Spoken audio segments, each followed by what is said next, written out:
په مخ د ځمکه د خدای په نيز 3 کسان غوره دي. دا راته په دلیل ویمرو. یو عالم چې مونږ ورته مولا صاحب وایو، یو حافظ او یو قاری. دا 3 کسان د خدای په نيز په مخ د ځمکه بهترین مخلوق دی. خدای ته د دین غوره نو سوچته دی نه، بس یو د عقل خبرې او یو د قرآن او د سنت د دلیل خبرې. نو زه د قرآن او د سنت د دلیل خبره درته کوم. ما چې کوم آیت لوستی، آیت کې الله په خپل اعلان کوي او فرمایي چې دا 3 ډلې مولا، موږ ورته مولا صاحب وایو، او حافظ صاحب او قاری صاحب، دا بهترین مخلوق، دا جنتیان مخلوق، دا د قرآن دپاره منتخب کړي دي. اللہ فرمائی ثم اورثنا الکتاب الذین اصطفینا من عبادنا. یو عام علماء مانا کئی، یو محققین مفسرین مانا کئی. عام علماء خدا وئی کہ پٹول مخلوق کے اصطفینا من عبادنا الذین اصطفینا نوید رسول اللہ مبارک امت مراد دے، او من عبادنا بندگانو نه ټول بندگان مراد دي. نو په ټولو بندگانو کې د حضور پاک امت منتخب کوئ او دوی لم کتاب ورکړ.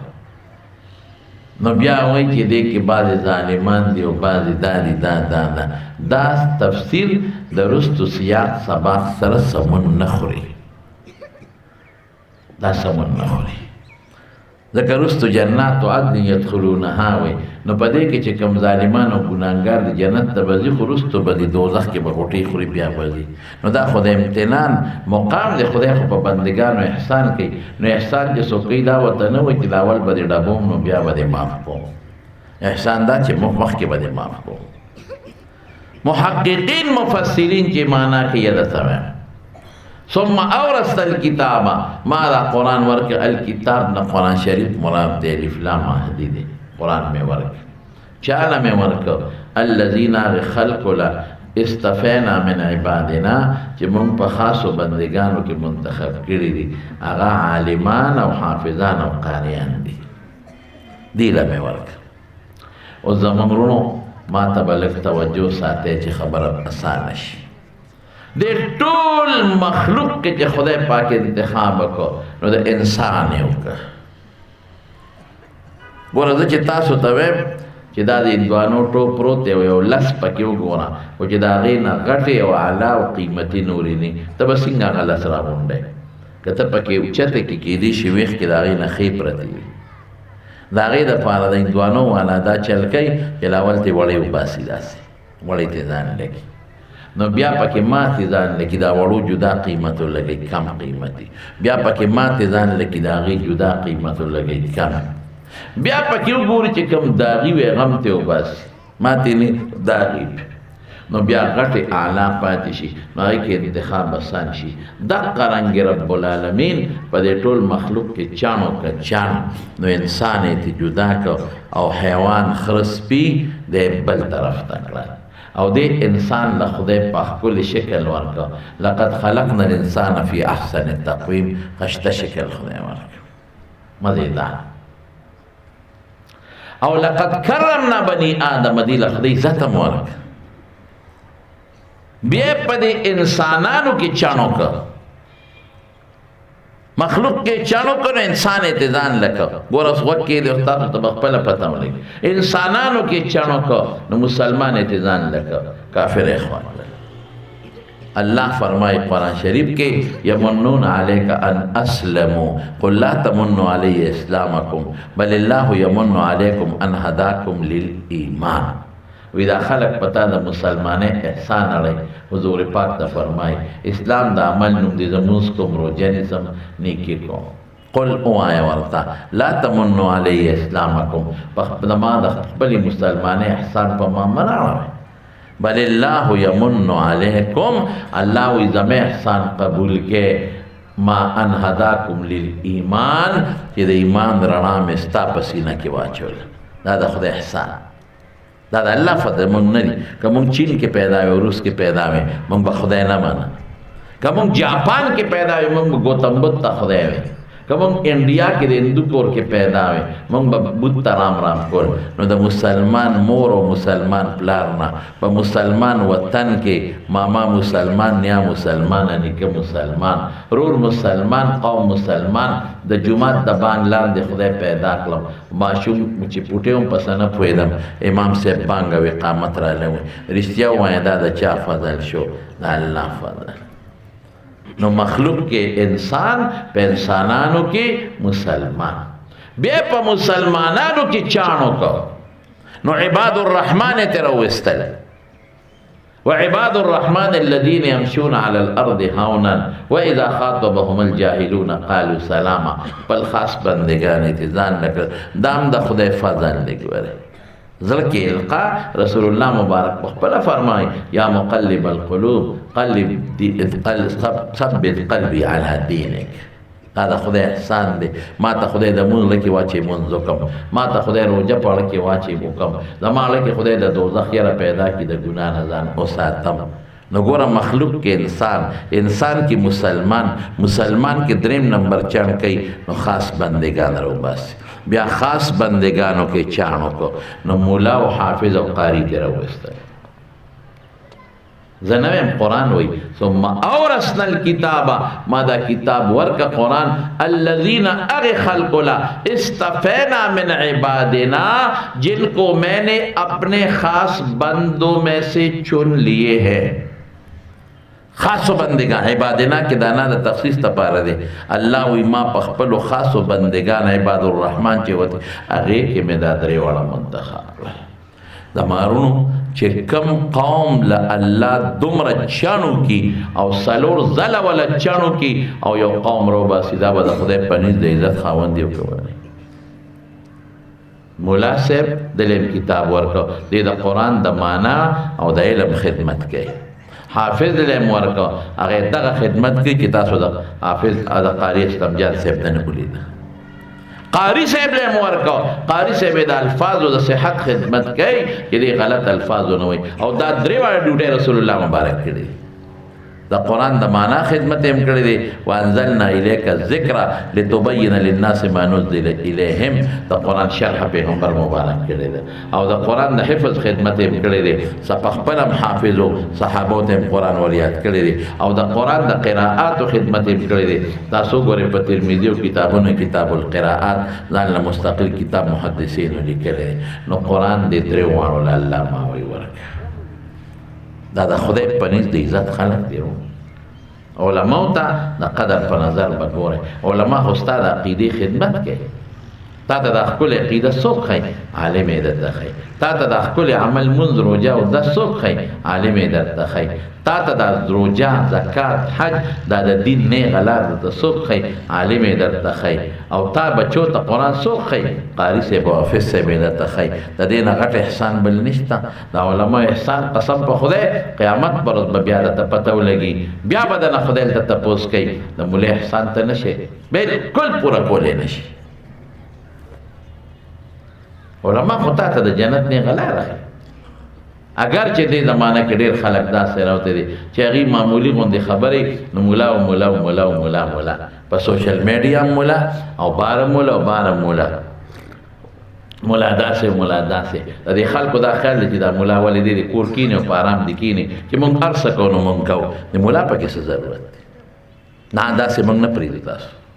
که ته زرها کنزل کې سپکې موې مولا پسې بدم وې مولا پسې زه به ستا خیر خوایم انشاءالله تا به بدو ته نه پرېږدم ته کوه کنزل تاسو ولیدل 8 مارچ باندې عورت مارچ وشو تاسو ټولو ته پته را سوشل میډیا او اخبارات او رسالې تاسو ټول ګورئ هغه بربنډې ښځې راووتلې اولته کې چغې جوړې کړلې څه وایي میرا جسم اور میری مرض پروس کال یو 50-50 ښځې وې او سخت کال په هر شهر کې هغوی جلوس وویسته میرا جسم اور میری مرضی زما وجود او زما مرضی نن هغه میډیا وانا زه په غټو غټو جلسو کې مې الحمدلله پرون د علوم حقانیه کې د لکونو خلکو جلسه والته مې دا خبره کړې ابلو په پیزو کې لکاو خلک ناستو الته مې دا ویلې دي په کرک کې په لکونو خلک ناست والته مې ویلې دي په اسماعیل خان کې د مولانا فضل الرحمن صاحب جهات میں بخاری په لکونو خلک ناستو الته مې دا خبره کړې او دلته دا خبره کوم کولاوي کوم نن هغه بعد سوشل میډیا هغه خلک انکر پرسن چې وته وي او راضي او د خلکو انټرویوګان اخلي او د دې ناره حمایت کوي په دغه قوم د خدای لعنت زما قرآن ته چې څوک ظلم وای زما د پیغمبر تعلیماتو ته چې څوک ظلم وای قسم په خدای زه ته د دنیا ګډ ظالم او د ته ګډ کرپټ او ګډ زناور او ګډ خنزیر وته وای چې د خدای په قرآن ننګو نه کم او د پیغمبر په جامه ننګو نه کم بیا مال ځمکه ښه ده چې ځمکه کې دننه ډوب شي مسلمانانو لږ بیدار شي موږ لا پسې خبرې کوي زه کوي دی هغه د موږ مرسته مه کوئ چې څوک را پسې خبرې کوي کوي به ورسره موږ پیش او دا قوم پیش پټکی پسې خبرې کوي نو زبه زما په سر دی زه پیشه د خپل پټکی دفاع مې پیشه زما سپینې جامې پسې خبرې کوي تبلیغ پسې خبرې کوي زه بس موږ هم لګیا دي تبلیغ والا غریبانان خپل محنت کوي په لاره به تېرېږي سپی به غپار کوي پروا یې نشته دی تسبو پسې او تصوف پسې خبرې کوي زه بس هغه غریبانان به خپل کار کوي خو زما پیغمبر پسې او زما قرآن پسې او زما سنت پسې او زما د قرآن احکاماتو پسې چې څوک خبرې کوي زړه به مې چوي زړه یا به جواب ورکوم یا مال بطن الارض خیر من ظهرها د ځمکې خېټه مال ځمکې د شانه بیا بهتره تاسو نه تاسو کوم د قرآن د حکم خلاف خبر زغملی شي د جواب راکې شوق سره وای لا سوچت کې د پیغمبر د احکاماتو خلاف خبر زغملی شي مسلمان بسنګي ضربدی ہوئی میں راجسم زما وجود و میری مرضی زما مرضی میں پانی پیتی ہوں اور اگر میں خدا ہوئی خدا ذکر میں پیتی ہوئی پانی پیتی ہوں اور میں شراب پیتی ہوں آپ کا میرے ساتھ کیا ہے میرا جسم میری مرضی ہے زما وجود زما مرضی رکھ دے ڈوڑے خرم کا نہ خرم ٹیپر خرم کا لگان خرم ستا ما سر سکار دی وجود زما دے مرضی را باندې ته چلے نو ګور هغه وی څنګه خپل خبره کوي تا ګور هغه کتبه ته جبره پورته کړی دی کې څه لیکلی په میډیا وګورئ شته که نه په هغې یې لیکلي دي زما وجود او زما مرضي که زه د خپل خاوند نه بچې راوړم او که د بل چا نه راوړم ستا په ما څه زه د خپل خاوند نه بچې راوړم او که د بل نه راوړم ستا په ما څه او دویمه ناره څه لګوي اللہ اکبر وی کہتا پا ما خوراک گرم ہے اگر تم مجھ پر کانا گرم کرتے ہو تو اپنا بستر خود گرم کر لو خطرناک نه زه بدل یا خوراک ګرمم بیا بدل بستره ګرمم که خوراک ګرمه بستره دی په خپله ګرمم او زه د بچو د روړو مشین نیم ځان له بچي راوړه او زه مساوات غواړم د سړي او د ښځې مساوات وي دا ټیک وایي که نه مساوات څه بده خبره خو نه ده ما خدای مساوات نه دی ورکړی ته څنګه مساوات ورکړې خدای مساوات نه دی ورکړی چې دا کم سړی وای چې د ښځو مساوات غواړم او د ښځو او د سړو مساوات دی دې نه تپوس کوم حیض دې راځي او که دې نه راځي ته خو د مساوات قایل یې که نه ته خو د مساوات قایل یې مساوات خدا معنا چې د ښځې ماهواري راځي بیا به ستا هم راځي ښځه بچې راوړي ته به هم راوړي د ښځې نفاس راځي بیا به ستا هم راځي خدای مساوات نه دی ورته څنګه مساوات کوې د سړي په مخ یې ګیره پیدا کړې ده د ښځې مس خالي دی خدا کہ اللہ پاک یو نسوانی کیفیت پیدا کردے دے خدا خدای دیل پیدا کردے دا لتسکنو الیہا کہ تکور تراشے ہوتا التا سکون محسوس کے اگر کہ نسوانی او شہوت جذبانیت خدای پیدا کردے دے آگئی مخ اخکول پیدا کردے آگئی سترگی شون اخکول پیدا کردے تے اگر سے نہیں پیدا کردے تو سنگ آگئی سردان برابر کرو او دازان سر سنگ برابر کرو انصاف دا دوارو یو برابر دے میرا جسم اور میری مرضی ما چاہر دے اشپا اکڑا زما وجود دے یعنی قسم دا اللہ پا ذات قبل تمہیں وقت جمعی مندمیو کا چاہے پرون ما تا چاہ پا دیشی باندے پا دے موبیل ما وقت پرون یو الگ کتبو چاہتا کردے دا یو الگ گیرے ہمشتا دا ظالم دا بچی پا لاہور کے دے کم دے گیرے ہمشتا آواغا پاغی لکلی دی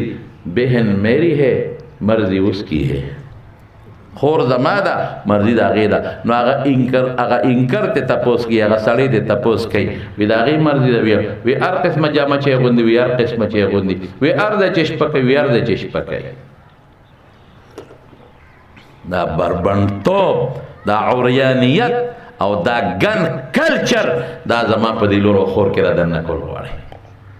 دي خو په خپله بربنډ دي، دا هم بربنډول غواړي.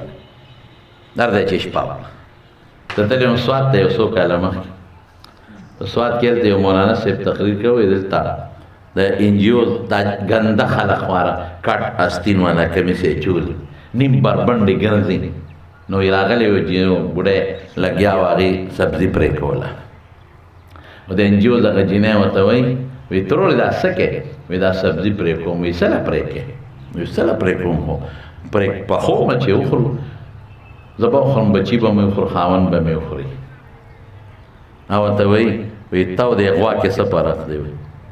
غوا په موږي تړلی زمیندارو کور، تاو د غوا کې څه فرق دی؟ غوا هم په موږي تړلی ده او تم په دې کور کې پرته، غوا هم د بار دنیا ولیده او تا هم بار دنیا ونه لیده. غوا به دې په دې کور کې مړه شي، ته به هم په دا کور کې مړه شي. غوا له دې خاوند ګیا راوړي، پیدا ته اخلي، پی ته اخلي، تا له هم سبزي راوړي او پیدا ده نه اخلي. نه غوا بار دنیا ولیده او نه تا هم پابنده او تم پابنده. تا غوا کې څه فرق دی؟ نیکبختې بار وخېجه، ابشارونه وینه، ځنګلې وینه، بازارونه وینه، چکر یې ولګوه، ازادي وکړه. وی چې دا خبرې کولې، دې کې د دې کور والا خره را دننه شوه. چې خره را دننه شوه نو هغه بوډۍ هغه جینۍ ته وایي، وی تا او د خره کې څه فرق دی؟ تا او خره کې څه فرق دی؟ دا خره هم په غاړه کې پړی نشته چې کم ځای شپه وکړه، او تا هم چې کم ځای شپه وکړه. دا هم په ډیرانونو ګرځي او تا هم چې کم ډیران سره وخت تېر کړه. د دې هم غاړه کې پړی نشته او ستا هم غاړه کې پړی نشته. نو دغه ښه دی چې دا کم نارې لګي د میرا جسم او میری مرضي، دا د ځنګل خرې دي خرې، او زمون ښه دی الحمدلله د قرآن و سنت علمبردار با پرده د حضرت عایشه او د حضرت فاطمه نقشی دی که خیر انشاءاللہ. میرا جسم اور میری مرضی چې ما کم دی. ورشه یورپ وګوره، ورشه بار دنیا وګوره. ما لیدی دی بار دنیا، زه ازبکستان ته تلم، مصر ته تلم، بحرین ته تلم، قطر ته تلم، کویت ته تلم، سعودي ته تلم، انډونیشیا ته تلم. دا ملکونه مې کتلي. قسم په خدای ښځې د سپېمو نه داسې جاړي. سار چې ښځې وځي جاروی په لاس کې وي او ټولو سړکونه جارو کوي، او مازدیګر ماښام کور ته ځي. غریبانانو سره دومره پیسې نه چې ځان له پیجامې والي، ټول دې په شرابونو ځي.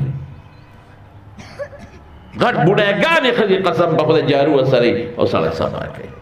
هره ښځه به کار کوي، سار به هره ښځه وځي، ماسخوتن کور به جرنده پاتې، سپي ساتلي هغه کور کې پروت دي، اوله کور ساتي. مازدیګر چې راشي بیا سپو سره منډې وي، پیشوګانو سره هغه لوبی. سار نه ماسخوتن ماښامه پورې ټوله ورځ منډې دي او ترړي. څوک نایتوب کوي قسم په خدای. ښځې په دوکانونو کې خلکو له سرونه سموي او سرونه خرې جامتونه والا کوي، نوکان والا کټ کوي، نوکان د ګوتو نوکان سري دام والا ښځې کټ کوي. او څوک سبزي خرڅوي، څوک میوې خرڅوي. پس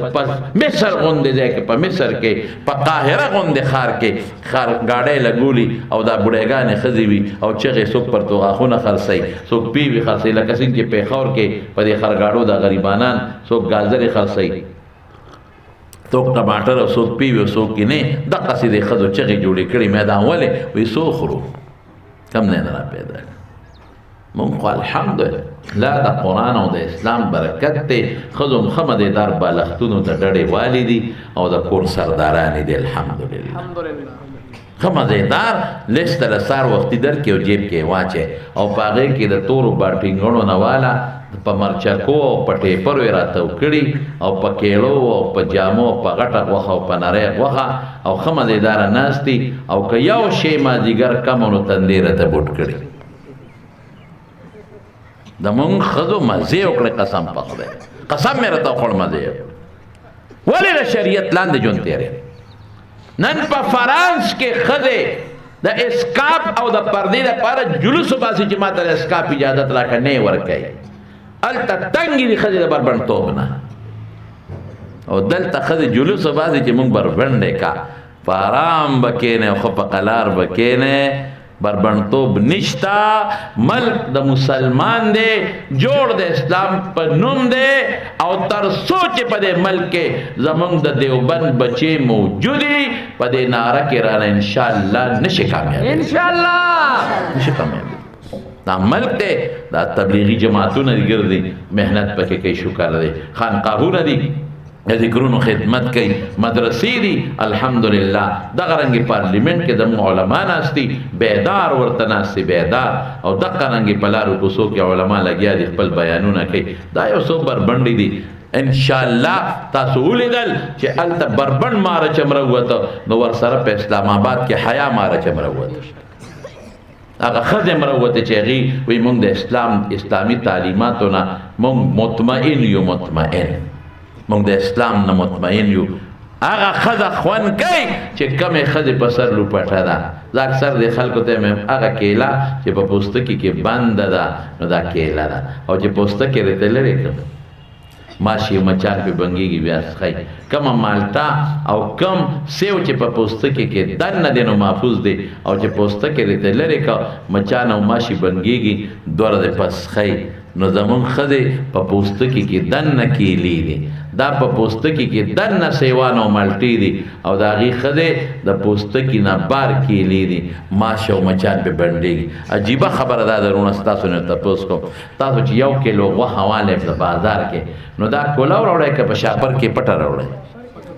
پټه، او چې کور ته راوړئ نو کوله وې په میز د پاسه ایږدئ، او که نه بند دی پټه کېږدئ، پټه. ولې کوله وشي خو پیشو تښتئ، سپی یې تښتئ، او چې په کټوۍ کې واچئ په خم کې، نو بیا هم پې سر ایږدئ. نو د کیلو غوښې خو پوره حفاظت کوئ چې پټه یې ساتئ او کوله وې نه ساتئ، او 2 منه غوښه کوله وساتئ. دا په کوم کتاب کې راغلی؟ کیلو غوښه په شاپر کې ګرځئ، 2 منه بوجۍ دغسې پرېږدم. شریعت ما ته دا ښولی دی، یو پکې وی زمونږ په خپلو ښځو اعتماد دی، دا پاکي دي، ماشاءالله زمونږ په پښتنو په ښځو اعتماد دی، الحمدلله زمونږ ښځې پاکي دی، الحمدلله زمونږ وی پاکي دي، اعتماد دی. اچھا تاسو نه تپوس کوم صحابیاتو ښځې باندې اعتماد دی او پاکي دي، که دا زمونږ د وختو صحابیات امهات المؤمنین متعلق قرآن کې خدای وی الطیباتو للطیبین، قرآن وی دا پاکی دی. اللہ گوئی ورکی چې دا رسول اللہ مبارک بی بیان پاکی دی، اللہ گوئی ورکی چې صحابیات پاکی دی. او بیان پیغمبر مبارک تا فرمائی یا ایوہ النبی قل لازواجک و بناتک و نساء المؤمنین یدنین علیہن من جلابیبہن. اخپلو بی بیانو تو لونو تو مسلمانانو خضو تو ہے چې پزان بورقی پڑو دینا واجی پاکو تو ہے. قسم نه یو وخت نه مې واورېدل په دا جلوس کې په دې موبایل کې راغلی وی نکاح ظلم دی، ظلم، او پرده ظلم دی، ظلم. او په خدای مې د قسم درته خورم، تاسو خو ګورئ دا څیزونه که نه ته پته ده. یو کس پکې څه وایي، یوه ښځه وی اسلام مردوں کے لیے ہے، اسلام میں مردوں کے حقوق ہے، اسلام میں عورتوں کا کوئی حق نہیں ہے. ته حق دیته وی چې تا پریدي دغسې د ځنګل خره پړې د نو باسي او په ډیرانونو سره، دا حق نه، دا حق نه دی. حق هغه دی حضرت ام سلیم د پاره ښځه دا وه، ده ام سلیم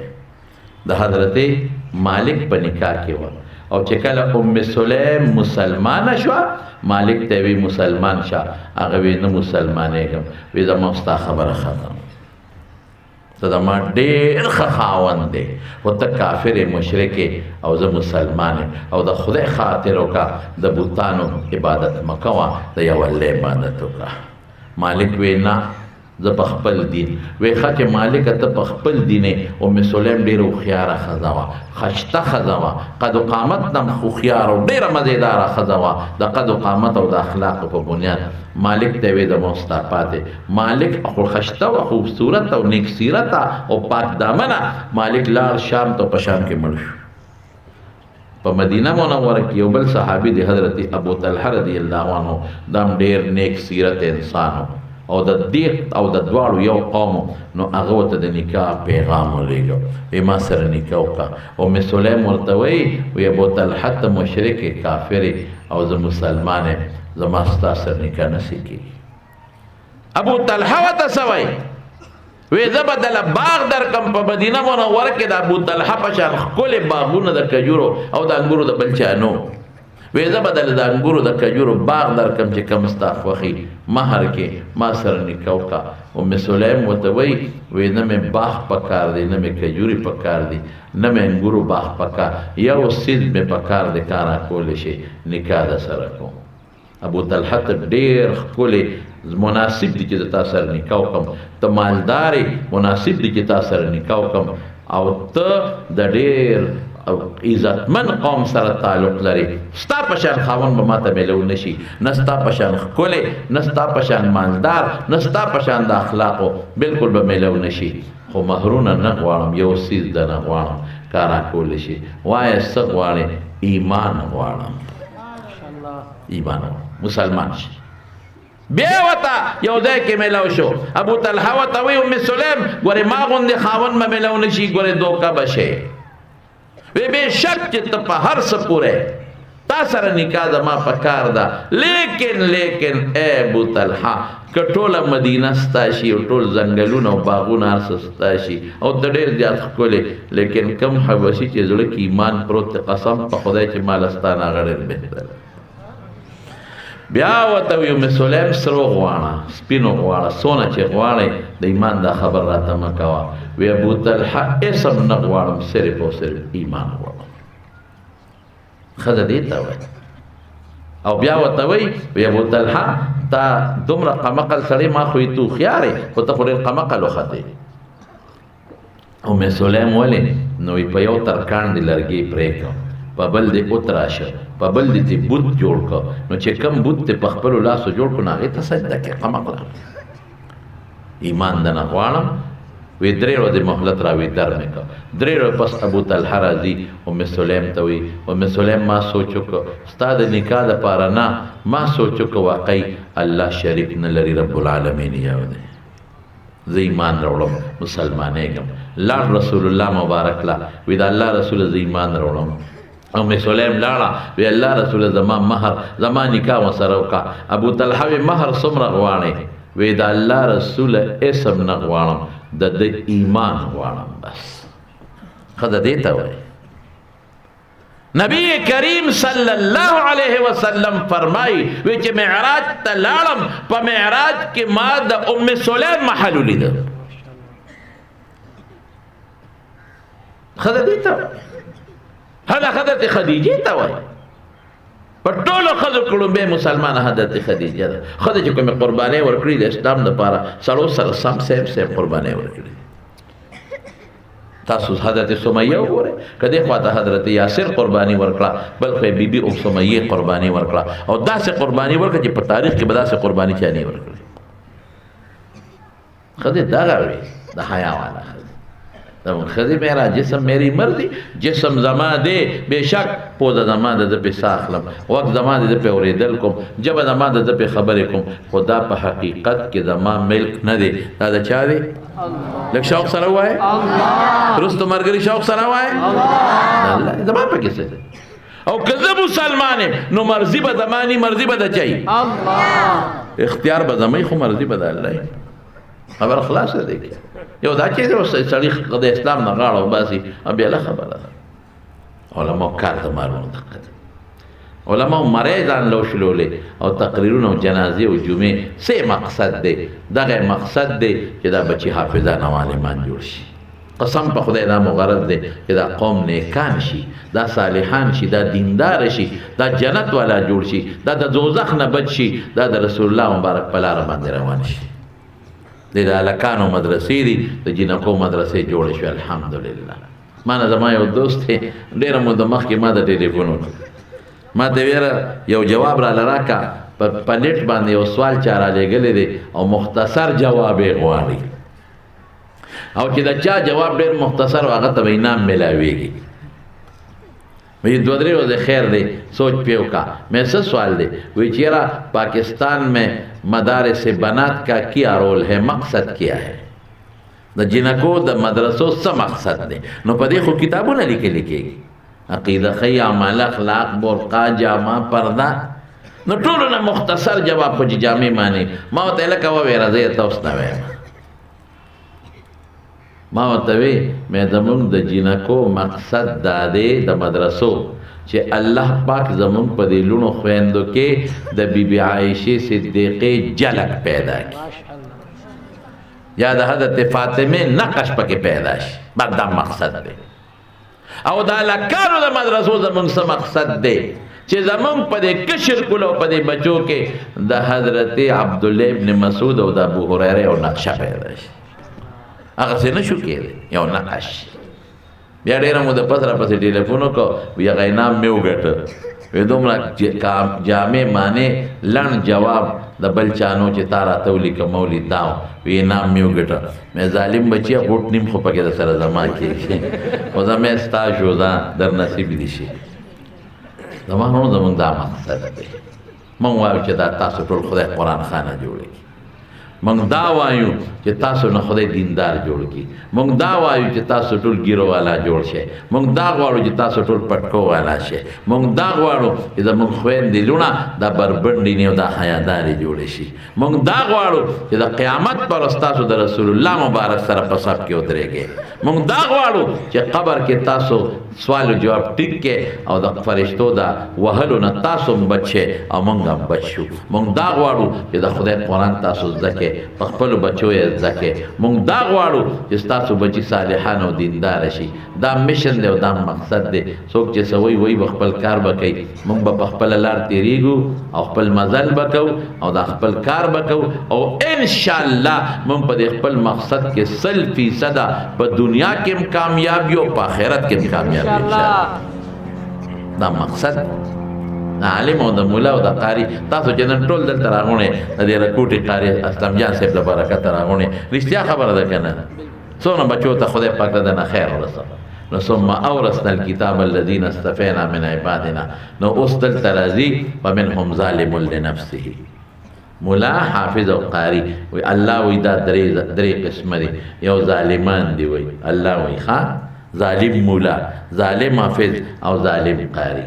نو امام بخاری خو د ظلم ډېر لوی وسیع مفهوم لیکلی دی دا خلاف الاولا تر شرک پورې باب ظلم دون ظلم کتاب الایمان کې شته خو دلته د ظلم نه ډېره ګناه مراده ده ظالم لنفسه ډېر ګناهګاران دي ګناه ډېره د نیکي کمه ده د سیاق سبق نه معلومیږي منهم مقتصد نیکیم کوي او ګناه کوي سیم برابر لک فرق دی ومنهم سابق بالخیرات باذن الله او بعضی الذین ډیر نیکان دي د خدای په توفیق نو مولا او حافظ او قاری سو قسم شو درې ډیر ګناهګار ګناو نیکی دواړه کوي او ډیر نیکان نو چرته بزي نو کمانه چاته وسو کو دا ظالمان بر دوزخ په دی ویخ کې پرات او چې دا نیکی ګناه دواړه کوي په دې سر به پرات دي او چې دا ډېر نیکان دي جنت ته به ځي لیکن الله نه تپوس کو الله دا به چېرته ځي الله وایي جنات عدل یدخلونها ټول به جنت ته ځي قرآن وایي خو نه دا آیت لږ واورئ تاسو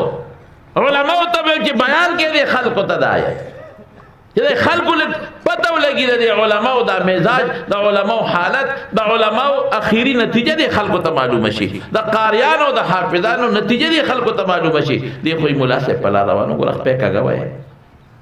ای پټکې کو نن خو پټکې نه لري په سر کړي نن خو چولو تال ته ناست دی وایي په چټني پکې 2 قاشق زیاته راوړي نن خو هغه صدی بازار کې استاد دې د لري ته ناست دی لري خدای پلان کې ولا ډوډۍ راوړه آرامه په خوړه آرامه خوړه نو مراوړه آرامه کړه ته چې وروړې مونږ باندې خو ته مراوړه ته پلان کې راوړه پلان کې څوک د هوستار ور به دې کړه ته دنیا مثال خو د ډنډې دی نو څوک یې میاس کې پراتی څوک یې پغاړل ته پکې ډوب پروت په احساس کې لګېدلی څوک هم ته چې سخرم خو چې تا راوړه لا بخرم کړه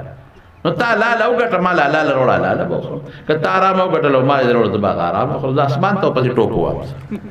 زه خو ځان له لوګان نه کړم خو چې تا کم کړي دی به وروړې بخرم د خدای خاطر وکړه زه صرف یو مثال در کوم هغه درته وایم چې ما په سترګو لیدلي زه ګرځم په دا ټول پاکستان کې ګرځم په دې ټول ملک کې ګرځم یو مدرسې ته بتلم دا شیدونه دي نو زه د نوم د مدرسې نه دا اوس دا دنیا ته د اوس خورئ دا زموږ ناست دي که نه دا ټول نو نوم یې ځکه نه په دوی نه موږ نه پټېږو یہ ټوک ناری کو ابلا کوڑی کی ماته یو سړی وي هلته تقریر کو سر نه دی رومال پروت و مې ته کم ځای وي ما پاتې شیلې دی خدای اوس رومال هم سر باندې وکړي نو دې نه موږ نه پټېږي نو یو مدرسې ته به زه چا بوتلم دا په غور واورئ دا ته حقایق وی نو ډېره غټه مدرسه ده او د ختم بخاري ته به بوتلم نو ډېر تقریبا 64 65 70 پورې لکان به پکې دور حدیث نه فارغېدل نو یو کال یې بوتلم نو یو ګراونډ و د سکول په هغې کې جلسه خو څه ډېر عظیمشانه جلسه یې نو ما ویل زه بس مدرسه خو لویه ده خو څه وجې نه به یې په دې ګراونډ کې کړي بل کال چې بیا بوتلم نو بیا بل یو چمپ میدان و په هغې کې ختم بخاري په زرګونه خلک راغلي نو ما دې تپوس وکړه هلکه مې تاسو مدرسه کې ولې تقریب نه کوئ بل ځلم بار ودل وایي چې مدرسه خو زموږ نه تلې ده مې چېرته لاړه وایي خو ځمکه یو خان راکړې وه آبادی پې مونږ کړې وه په چندو خان راغی او ما راته وایي چې د آبادي مو نړوئ مې دا ولې بس وایي د خدای په قهر اخته و ملا ته کنځل طالب ته کنځل پټکي ته کنځل استاد ته کنځل حافظ ته کنځل وایي په لاره چې به تلو خوله به یې راچوله بس جګړه وه خو مونږ به سر ښکته کړې طالبانو ته به کنځل کول طالبانو ته موږ وایي ګورې پام کوئ جنګ ونه کې وایي داسې په غم ته اخته و چې د حد نه وتی اخره کې راغی وایي د آبادي مو نه وړی زما ځمکه ما ته پرېږدی وی موږ سره دوه لارې وې یو لار دا وه چې عدالت ته تللی وې دویمه لاره دا وه چې ټوپک هم راغښتې وې موږ یې زموږ د ټوپک وسم نه کېږي دا خدای پېښه او ته پېښه وی غونډه مدرسه مو ته پرېښوده او موږ د کرۍ بلډینګ له لاړو اوس د کرۍ بلډینګ کې موږ درسونه کوو د ملا درس څوک نشي بندولی شکر الحمدلله لګیا یو دلته کا لګیا یاره زما مړه هلکه مې څه جرګه مرګه پکې نه کېږي ما ته یو جرګتیان چې ورشي ما هغه کنځل کوي چې د حد نه میں څوک ولا وګوره کنه وی څوک ولا وګوره خو بغیر د خوله کې د مولا او د طالب او د حافظ او د مدرسې نه بل کنځل نشته خلپان تلی یاره چې په دریم کال لاړم زه مخکې هغوی ما ته مخې له راوتي موټر سایکلو باندې نو په مدرسه وردننه شوم خدای دا خو مدرسې ته را چې ما ورته لکه مدرسه کولاو شو وایي چې ته بیان وکړې بیا به درته قصه وکړو کولاو شوې ده چې بیان مې وکړ او کېناستو ما مدرسې جرګه پکې چا وکړه څه وشو ویې نه بس هغه سړی په خپله راغی او موږ نه معافی مې وغوښتې او مولیان طالبان یې غونډ بوتلو او مدرسې ته یې وردننه کړو وی معافی معافی چغې وی ما معاف کې او وی روزانه سار راځي مدرسه جارو کوي هغه خان په خپله او طالبانو سپلې پاکوي او سمه یې وته او دقه د جاړې چغې وي چې ما وبخې ما معاف کې ما غول خوړلی ما معاف کې او ما ته اوس په ورځ هغه حجره کې تاله ډوډۍ هم کړې ده مې دا ولې څه چل پې وشو وی په ژبه کې چینجي شوي دي او چغې دا وي چې په دې ژبه ما کنځل کړي دي مولا حافظ او قاری پسې چینجي پکې شوي امریکې ته برطانیې ته لندن ته لاړ هغې وي دا داسې جراثیم دي چې دا رو روان وي اوس یې ژبه پړسېدلې ده تتې تتې خبرې کوي سمې نه شي کولی وي ډاکټر ورته وایي چې دا به یو وخت کې دومره وپړسېږي چې بیا به پرې خبرې نه خوله کې به هم نه ځایږي علاج یې دا دی چې پرېږدو خو چې پرېږدو دننه جراثیم تللی دي په هغې هم نه جوړېږي چاغې وي ما معاف کې معاف کې معاف کې د مارونو خدای پاک سړی رانیسي خو ټیم ورکوي ابو جهل ته 14 کاله ټیم ورکړ نو په بدر کې راونیوه دا به نه وی چې یاره زه خو دا کنځل کوم او نور هم غټېږم زه خو کنځل کوم رزق نور هم زیاتېږي نه نه نه نه نه دا قرآن وی اذا هم مبلسون چې راوینیسم ادخذناهم بغتة بیا به مانه د خلاصېدو څوک نه او زه به عقلي درته یو خبره وکړم دا ده چې زما دا خبرې زه تقریر وکړم او زما د دې خبرو څوک خدمت کوي او ما ته پته ولګي نو زه به د هغه نه خوشحاله یم که به نه او چې زما د خبرو څوک بد وي او سپکې وي او ما ته پته ولګي چې دی زما د خبرو سپکې وي نو زما به د هغه نه نه خفه کېږي او که نه نو قرآن د چا خبرې دي د الله او احادیث د چا خبرې دي د رسول الله مبارک نو چې څوک د الله د قرآن او د پیغمبر د خبرو خدمت کوي الله به دې نه خوشحاله او چې څوک د الله او د رسول د خبرو بد وای الله به نه خفه کېږي نو مولا غریب څه کوي د خدای قرآن ښایي د پیغمبر حدیث درته ښایي نو دا خو چې ته پسې سپکه وې خو ته قرآن او سنت ته بند تړې د خدای ظالمه ته خو په ده خلک بې اعتماده کوې چې دته څوک نږدې نه شي، ته خو راده جامې سپکې چې د ده نه د خلکو زړه تور شي او نفرت پیدا شي. نفرت پیدا شي بیا به څوک نه ور نږدې کېږي. نو نقصان دې بند چاته وتړه قرآن او سنت ته. الله وایي جنات عدن یدخلونها، درې واړه جنت ته لېږم. او که ته وایې ولې؟ نو الله وایي زما جنت ستا د پلار نه دی، زه یې لېږم. یحلون فیها من اساور من ذهب ولؤلؤا، هلته د سرو زرو بنګړي به ورکوم او د ریښمو جامې به ورکوم. ولباسهم فیها حریر. زما خو وروڼه یې تاسو ټول د تورنزو خلک په ما ګران دي، ډېر ګران. زمونږ وروڼه یې دا کشران هم بچي دي. زما د نیکه تاسو خدمت کړی دی، زما تاسو خدمت کړی دی، زمونږ د مدرسې د طالبانو تاسو خدمت کړی دی، په جوماتونو کې م ساتلي دي. زه خپل عزت یې نه م چې د تورنزو د خلکو زما په زړه کې زما څونه عزت دی دا ماته معلوم دی، او په هغې زه ستاسو ډېره شکریه ادا کوم. خو زما د طرف نه دا یو درخواست دی تاسو ته چې څومره یې دا درخواست دی چې خپل بچي علم پسې وباسئ، خپل بچي عالمان کې، خپل بچي حافظان کې، او خپل بچي قاریان کې، دغسې لکه نن چې دا ماشومان شو. خپل نو آسان وسیله وباسئ علم پسې، عالمان ته جوړ کې. او په ډوډۍ مه یارېږئ، زما د خدای په ذات قسمي، د الله په رب په ذات مې د قسمي چې عزت ډوډۍ د خدای په لاس کې. څه د خبره ده سر پاره مونږ منډې تړلې وو، ډوډۍ له منډې وکړه. ډوډۍ د خدای په لاس کې ده، رزق خدای سره دی، روزي خدای سره ده. دومره درکوي مونږ له خدای دونه ډوډۍ راکړه دونه چې مونږ یې په چل نه پوهېږو چې ډوډۍ سره څوک نقد بني، نقد مال بني، جمع پونچی بني. خو شکر الحمدلله عزت خدای ډېر راکړه، ډوډۍ خدای ښه راکړه، جامه خدای ښه راکړه. الحمدلله مونږ د الله نه ډېر زیات خوشحاله یو. مونږ خدایه ستا د دغه نعمتونو مونږ په څه طریقه شکر ادا کړو. الحمدلله. زما وروڼو تاسو ټولو ته دا درخواست کوم چې خپل بچي عالمان کې، نوسي عالمان کې، بچي عالمان کې قصد وکړئ، رزق په خدای ور وسپارئ. تورنزو خو د علامه شمس الحق افغاني په وجه مشهوره ده، عالم و عالم جاگیردار نو. تورنزو خو شهزاده مولوي صاحب په نوم مشهوره ده، عالم و جاگیردار نو. زما وروڼو تاسو لاړ شئ خپل کلي تورنزو نوم والئ، په بار ځایونو کې نو تاسو ته پته ولګي د علماو د برکت نه الحمدلله زمونږ کلي حاجي صاحب تورنزی د طرف نه آباد دی، د هغه په نوم دا کلي زمونږ یادېږي. شکر دی اوس هم پکې ډېر علما دي. زه خو ډېر خوشحاله، زه په خپل کلي کې پخوا زمونږ په کلي کې دوه حافظان، یو حافظ حبیب الرحمن صاحب الله دې روغ صحت ورکړي، یو حافظ اسرائیل صاحب مولانا صاحب دې روغ. دا دوه ماته یادو، ماته نور نو یاد که نورو ماته پته نه. لیکن نن الحمدلله زه په خپل کلي کې حافظان نشم شمېرلی،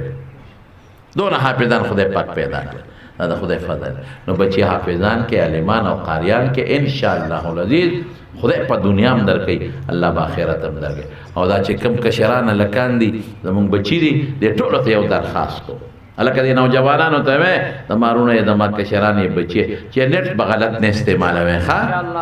څومره چې نوجوانان یې ټول سره واده وکړي چې نېټ او موبایل به دا ټچ موبایل غلط به نه استعمالوي. انشاءالله د علماو بیانونه پرې واورئ، تقریرونه پرې واورئ، درسونه پرې واورئ، درسونه پرې شیر کړئ. د غوږ ګناه او د ژبې ګناه او د سترګو د ګناه نه ځان وساتئ. د خدای په غضب واونړئ، خدای هم د خپل غضب نه وساته. الله یې دا مدرسه هم کامیابه کړي او زمونږ قاري اسلام جان صاحب له دې الله نور مزید برکات هم ورکړي، دې مدرسې له دې الله ترقي ورکړي. او چې دا کم بچیان دي، دا ماشومان دي زمونږ دي چې دا کم فارغ دي، الله یې د دنیا او د آخرت خیر او برکت نصیب کړي. وآخر دعوانا ان الحمد لله رب العالمین. یو ځل ټول په جمع درود شریف ووایو.